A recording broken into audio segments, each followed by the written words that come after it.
Hello, hello everyone. In our last session, we discussed about the Indo-Gangetic Plains in brief.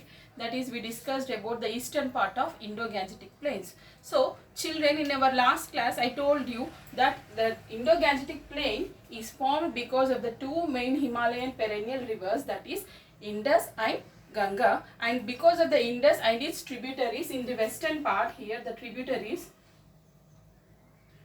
they flow towards the west part, and only few tributaries flow in India, and only the Punjab and Haryana gets benefited because of these eastern plains. Okay, most of the eastern plains which are formed by Indus and its tributaries exist in Pakistan, and only a few portion of it exists in Punjab and Haryana, and because of this only Punjab and Haryana gets benefit of this east portion of Indo-Gangetic plain. And when we come to the next portion, that is the central part, okay, this you can see here, the central part of this valley, Indo-Gangetic plain, this is caused because of the river Ganga and Yamuna and other tributaries, and Yamuna and its tributaries are responsible for the central part of this Indo-Gangetic plain.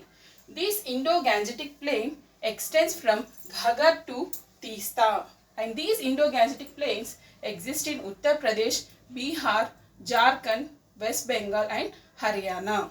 So they extend from Ghaggar to Teesta. And for the eastern part of the Indo-Gangetic plain, this part is there now, eastern part of Indo-Gangetic plain is formed by the river Brahmaputra. River Brahmaputra is responsible for the formation of the east part of this Indo-Gangetic plain. So, this Indo-Gangetic plain is divided into three parts: western part, central part and eastern part. This one is the western part, okay, and this is the central part, and this one is the eastern part. So, because of the rivers that flow in Himalayas, the new land feature is formed, that is Doab. Yes children, Doab is formed. What is Doab? The new land feature is formed. What is Doab? Doab is the fertile area between two rivers. Okay, the area between two rivers is known as Doab. And another two land features are also formed because of the rivers that are flowing in Himalayas. They are known as Bhabar, Terai. So what is Bhabar? At the foot of Shivaliks, what happens is, when the rivers flow from Himalayas, small stone pebbles, okay, small pebble stones, they get deposited here at the foot of Shivaliks. Completely this area filled with small pebble stones which are porous in nature. They are porous in nature. That area is known as Bhabar. Okay, that portion is known as Bhabar, and the place.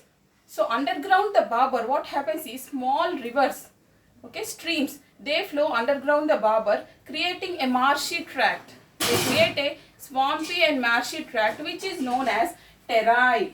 Okay, underground the Bhabar, small streams flow and they create a swampy marshy area, that is a wet area. They create the land as wet. They flow and they make it as wet. That is known as Terai, which is very fertile in nature. This Terai consists of dense forest, but due to migration, what happened is the forests are being cut down and it is used for agricultural purposes, since Terai is very fertile in nature. So new land features are formed, that is Doab, Bhabar and Terai are formed because of this Himalayan rivers. So when we discuss about the Indo-Gangetic plains, they are formed because of three main rivers, that is Indus, Brahmaputra and Ganga. Mainly Indus and Ganga is responsible for this Indo-Gangetic plains. Okay, this is about Indo-Gangetic plains children. Thank you.